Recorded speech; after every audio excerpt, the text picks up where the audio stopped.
Herkese merhabalar. Ağır Siklet Box kanalına hoş geldiniz. Bu videoda birazcık ağır sikletteki son durumla alakalı ve yaklaşan karşılaşmalarla alakalı böyle karma bir video olacak. Tyson Fury Alexander Usyk tartışmasız şampiyonluk karşılaşmasını konuşacağız. Ondan sonra Joshua Ngannou gecesini konuşacağız. İşte Zhilei Zhang ve Joseph Parker karşılaşmasından bahsedeceğiz. Ondan sonra Justis Huni'den bahsedeceğiz. Ve videonun sonuna doğru da Türk ağır siklet şu anda amatörde bulunan bir boksörümüz var. Biraz da ondan bahsedip videomuzu bitireceğiz. Tabii sohbet niteliğinde olacak. O yüzden çayınızı kahvenizi alın ve izleyin derim. Dilerseniz şimdi hemen başlayalım. Tyson Fury ile alakalı haberlerden, gelişmelerden. Tabii Tyson Fury Alexander Usyk karşılaşması biliyorsunuz. Fury'nin kaşındaki açılmadan dolayı ertelendi. Tabii burada Fury oldukça fazla hani eleştirildi. İşte milleti kandırıyor gibisinden. İşte cheat deniliyor İngilizcesi. Diye söylendi. Ve hatta en son haberlerde de Alexander Usyk'in promotörü Alexander Krasyuk bu Fury'nin yayınladığı videodan yani şüphe duyduğunu söylemiş. Yani gerçek bir anı yansıtmadığına dair. Bence bu konuda Tyson Fury birazcık şey oldu. Hani yalancı çoban davasına döndü. Çünkü Tyson Fury sürekli hani farklı açıklamalar yapıyor. Hani söylediği şeylerle beraber gerçekteki olaylar birbirini tutmuyor açıkçası. Ve Tyson Fury hatta biliyorsunuz ki ben idman bile yapmıyorum dedikten sonra işte kanalımızda da paylaşmıştık zaten idmanlara çok öncesinden başladığını. Bunun gibi işte yani Usyk'in biraz daha böyle kafasına girip onu mağlup etme yolunda ilerliyor. Tabii bu işin bir kısmı da psikolojiktir.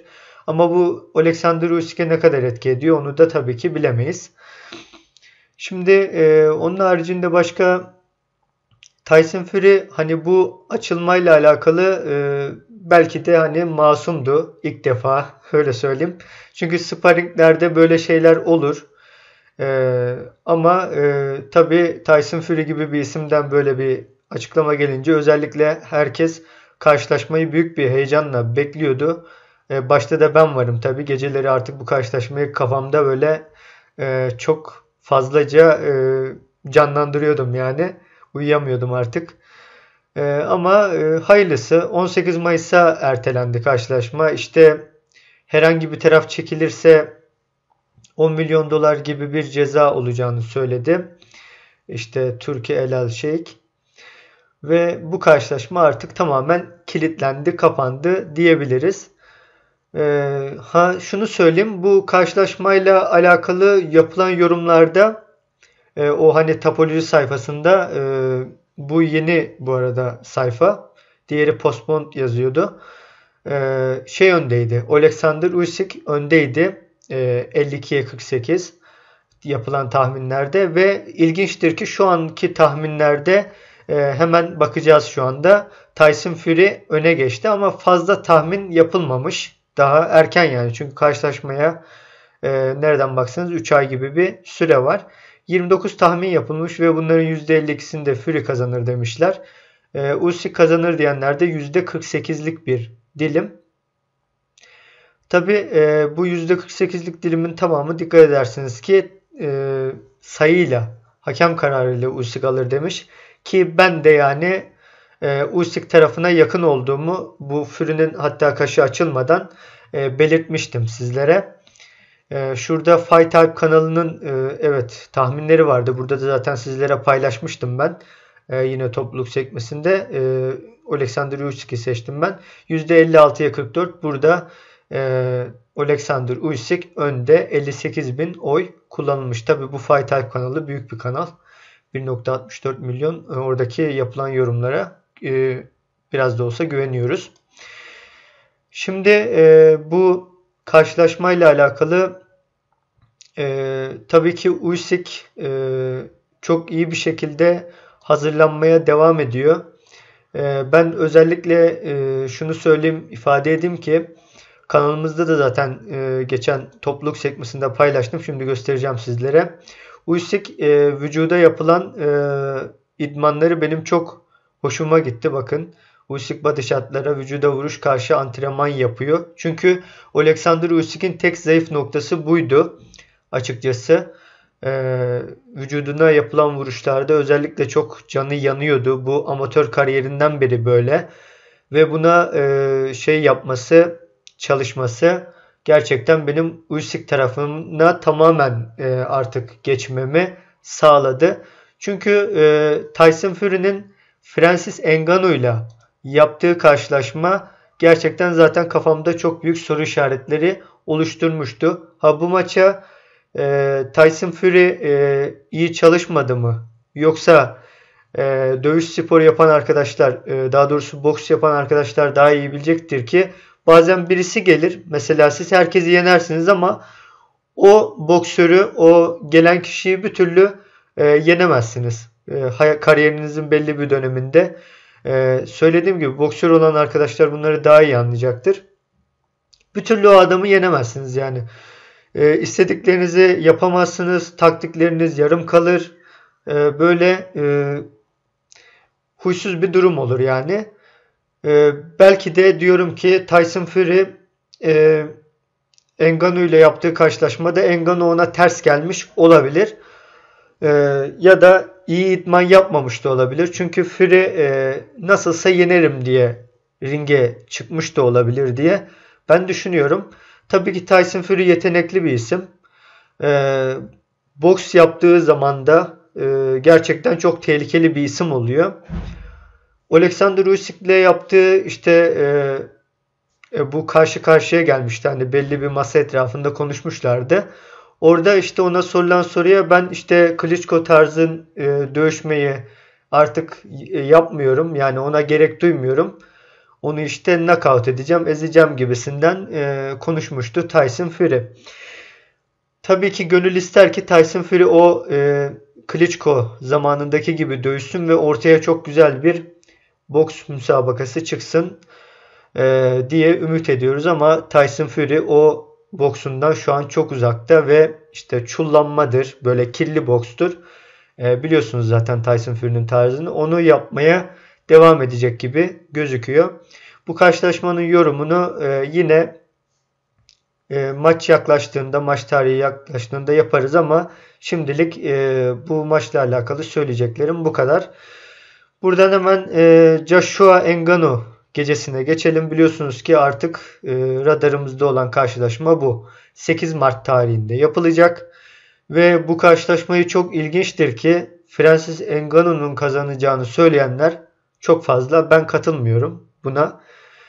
Çünkü hani Fury'yi düşürmesi gerçekten çok büyük bir kitle tarafından Francis Ngannou'ya saygı duyulmasını sağladı. Ama burada Joshua'yı çok hafife alıyorlar gibi geliyor bana. Genellikle hani bunu söyleyenler MMA izleyen tayfa olabilir. Ama boks izleyen tayfanın Anthony Joshua'nın bu karşılaşmanın galibi olmasına yakın olduğunu düşündüğüne ben eminim. Şimdi bu karşılaşmayla alakalı yapılan hemen tahminlere bakalım. 201 tahmin yapılmış. Joshua kazanır diyenler %56. Ngannou kazanır diyenler %44. Yine güzel bir detay var burada. Ngannou maçı alır diyenlerin %87'si knockout'la alır demiş. Joshua alır diyenlerin %76'sı ise sayıyla alır diye söylemiş. Bu karşılaşmayı işte dediğim gibi Tyson Fury ile Francis Ngannou arasındaki maçta Ngannou'nun Fury'yi düşürmesi gerçekten çok büyük bir etki oluşturdu. Ve Francis Ngannou'nun güçlü yumrukları böyle tahminler yapmasına insanların neden oldu diye söyleyebiliriz. Joshua tarafına gelirsek, Joshua gerçekten son maçında güzel boks yaptı. Otto Wallin'i adeta domine etti ve karşılaşmayı da referee technical decision'la kazanmış olmuştu. Gerçekten Joshua Usyk'le yaptığı karşılaşmalardan güzel ders çıkardı. Özellikle Usyk'le yaptığı ikinci karşılaşma benim çok hoşuma gitmişti. Zaman zaman Usyk'i zorladığı zamanlar olmuştu. Çünkü ilk maçta neredeyse hiçbir şey yapamamıştı. Onu da ifade edeyim.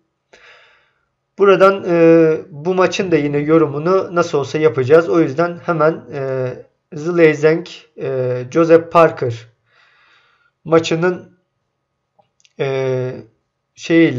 yorumuyla devam edelim. Daha doğrusu kısa bir analiziyle. Şimdi Zhilei Zhang biliyorsunuz Joe Joyce'u 2 kere yenmişti en son ve yumruk gücünün çok çok iyi olduğu zaten ortaya çıkmıştı. Joseph Parker da Deontay Wilder'ı çok zorladı. Çeneye güzel yumruklar da isabet ettirmişti. Güzel boks yapmıştı. Antrenörü de Andy Lee bu karşılaşmaya çok iyi hazırlamıştı Joseph Parker'ı. Şimdi bu karşılaşmayla alakalı bakın nasıl tahminler yapıldı. Gerçekten benim zaten en çok izlemeyi istediğim karşılaşma şu anda bu. Onu da söyleyeyim. 131 tahmin yapılmış. Bunların %63'ünde Zhilei Zhang karşılaşmayı alır demişler. %37'si ise Parker'ın karşılaşmayı alacağını söylemiş. Ama Zhilei Zhang kazanır diyenlerin %76'sı bu karşılaşmayı Zhang'ın knockout'la alacağını ifade etmiş. Şimdi Joseph Parker kazanır diyenlerin de %76'sı sayıyla alır demiş. Buradan anlıyoruz ki herkes Joseph Parker'ın boks yaptığını, knockoutçu bir isim olmadığını biliyor. Zhilei Zhang ise daha çok yine boksu da güzel yapıyor ama yaşı da itibariyle işi çabuk bitirme yoluna gidiyor. Çok da haklı kendisi. Ve knockout oranı yüksek bir isim Zhilei Zhang. Özellikle sol kroşesi inanılmaz. Zaten Joe Joyce'a da sol kroşe sağ aparkat diyorum, özür dilerim. Sağ direkle beraber bitirmişti karşılaşmayı. Yanlış hatırlamıyorsam. Gerçekten o sol sağ kombinasyonu o kadar hızlıydı ki ellerinin ne kadar hızlı olduğunu Zhilei Zhang'in görmüştük. Bu da gerçekten Zhang ile alakalı benim hoşuma giden bir olaydı. Zaten Zhilei Zhang'i ben Filip Hrgovic ile yaptığı karşılaşmada yumruklarının, yani o karşılaşmanın öncesindeki videoda söylemiştim ki yumrukları çok sert ama ellerinin hızını da çok fazla artırmış gerçekten. O yüzden Zhilei Zhang tehlikeli bir boksör. Keşke yaşı birazcık daha düşük olsaydı. Çünkü knockout yapamazsa ilerleyen roundlarda Parker için bir av durumuna da düşebilir. Bu karşılaşmanın yine yorumunu yapıyor oluruz. Ama ben Zhilei Zhang'e daha yakınım. Onu da söylemiş olayım. Buradan Justis Huni'ye geçelim. Biliyorsunuz Anthony Joshua Ngannou gecesinde 3 tane ağır siklet maç olacak. Bunlardan bir tanesi de Justis Huni ringe çıkacak. Rakibi henüz belli değil ama şunu söyleyeyim. Andrew Tabiti karşılaşmasını ben izledim. Çok da iyi bir performansı yoktu Justis Huni'nin. Özellikle o sakatlandığı dönem bu Kikitoa Leotele karşılaşmasından sonra bir yıl sonra ringe çıktı. Neredeyse yani. Ve o sakatlık onu bayağı bir bokstan uzaklaştırdı. O aktifliğini bayağı bir götürdü. Ve artık Justis Huni zaten benim listemde de değil. Ben bu Christian Tsuya karşılaşmasıyla alakalı yorumu yaparken Justis Huni'yi sizlere tanıtmıştım 2021 yılında. Ve Justis Huni'nin çok önemli bir isim olduğunu söylemiştim ama artık Justis Huni ağır siklette pek ilerleme yapabilecek bir boksör değil, onu söyleyeyim. Ciddi bir rakiple karşılaştığı zaman kesinlikle yenilecektir diye söyleyebilirim. Şimdi buradan dünya sıralamalarına da kısaca bir bakalım. Alexander Usyk biliyorsunuz 1. sırada, Anthony Joshua 2. sırada, Joseph Parker 3. sırada, Tyson Fury 4. sırada, Daniel Dubois 5. sırada, Agit Kabayel 6, Zhilei Zhang 7, Joe Joyce 8, Hrgovic 9, Luis Ortiz 10. Ortiz zaten artık boks bile yapmıyor. Artık onu çıkarmaları lazım diye düşünüyorum. Yani inaktife düşürseler daha iyi olur. Otto Warren 11. ki hak etmiyor bence burayı. Murat Gassiev de 12. sırada, o da hak etmiyor bence. Efe Aycakba 13. Kevin Lerena 14. Kevin Lerena gerçekten önemli bir isim. Aslında Daniel Dubois'ı yenmişti bana göre. Hakem çok yavaş saymıştı. Kevin Lerena da önemli bir isim ve gerçekten özellikle Moses Itauma ile yaptığı sparringler Itauma'yı bayağı bir ileriye taşıyacaktır diye söyleyebilirim. Jared Anderson uzun zamandır o da maç yapmıyor. Deontay Wilder zaten en son Joseph Parker'a yenilmişti. 16. sırada bulunuyor. Derek Chisora 17. Martin Bakole 18. Mahmudov 19. Pulev de uzun zamandır maç yapmıyor. 20. sırada Riyad Mehri 21. Frank Sanchez de 22. sırada bulunuyor. Evgeni Tishenko o da 23. sırada. Justus Uni de 24. sırada bulunuyor. Böyle gidiyor. Carlos Takam da 25. sıradaymış. Evet, dünya sıralamaları bu şekilde. Bu sıralamalar tabii ki hem tartışmasız şampiyonluk karşılaşmasıyla birlikte hem de Joshua Ngannou maçıyla birlikte değişebilir büyük oranda. Joshua'nın bakalım Ngannou performansıyla birlikte Tyson Fury ile maç yapma ihtimali daha da artacak mı? Bunu da merak ediyorum. Şunu da ekleyeyim tekrardan Tyson Fury ile alakalı. Tyson Fury ben 5 maç yapacağım dedi Instagram videosunda. Bunlardan birincisi Alexander Usyk ile yapacağı tartışmasız şampiyonluk karşılaşması. Sonra onun rövanşı. Sonra Anthony Joshua 1. Sonra Joshua 2. Daha sonra da Ngannou ile rövanş maçını yapacağını söyledi. Tyson Fury. Tabi bunlar ne derece gerçekleşecek ya da ortada bir kontrat sözleşme var mı onu bilmiyoruz ama en azından Usyk ile karşılaşacağını söyleyebiliriz. Şimdi buradan artık Türk ağır siklet boksörümüz amatördeki Berat Acar'a ben geçmek istiyorum. Berat Acar'ı ben uzun zamandır takip ediyorum. Olimpiyatlarını da izliyorum. Olimpiyatlardaki performansı güzel. Şu ana kadarki 39 maçının 19'unu kazandı. 20'sini kaybetti. Ama tabii Türk boksörlere karşı yurt dışında biraz daha şey oldukları için, ılımlı davrandıkları için bu skor çok da şey değil. Gözünüzü hani korkutmasın. Ya işte bu nasıl iyi bir boksör diye düşünmeyin. Berat Acar gerçekten çok ciddi bir isim.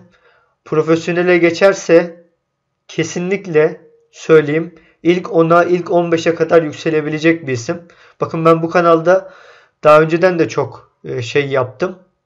Türk boksörlerimizin analizini yaptım ama Berat Acar gerçekten çok bambaşka bir boksör. Eğer izlemediyseniz maçlarını mutlaka izleyin. Bakın en son Budva'da maç yapmıştı. Aziz Abbes Muhiddin'e karşı. O da çok tecrübeli bir boksör gerçekten.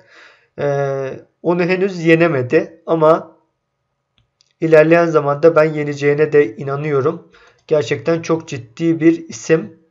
Delicious Oriye mesela profesyonele çıktı şu anda. Onunla da karşılaştı. O maçı da izleyebilirsiniz. Yani çok ciddi bakın. Frazer Clark. Hepsi tanıdığımız isimler aslında ağır sikletten. Calalov'la bile maç yaptı Berat Acar. Onu da söyleyeyim sizlere. Bakın burada var yine Frazer Clark. Çok ciddi isimlerle gerçekten maç yaptı. Tecrübesi muhteşem olduğunu söyleyebilirim. Bunlardan dolayı amatör kariyeri çok iyi. Boksa da zaten çok erken yaşlarda başlamış. Ve en önemli tarafı da şu an sadece 24 yaşında. 1.95 boyunda Berat Acar profesyonele çıkarsa Berat Acar'ın analizini sizlere yapacağım. Ama yine de şimdiden size böyle bir boksörümüz, bu kadar yetenekli bir boksörümüz olduğunu söylemek istedim. İşte kendisi de burada. Milli boksörümüz Berat Acar'ın hedefi Paris 2024 Olimpiyatlarında altın madalya. Ben inanıyorum bu defa kazanacağına. Tabii Jalolov da bu müsabakalara katılabilir. O yüzden güzel bir maç olabilir. Jalolov da biliyorsunuz benim şu an ağır sikletteki tek boksörüm. Yani şampiyon olma adayı. Onu da söyleyeyim. Paris Olimpiyatları ne zaman diye baktığımız zaman da 26 Temmuz'da olduğunu da hemen ekleyelim. Burada son olarak bu haberimizi okuyarak bitirelim. Evet.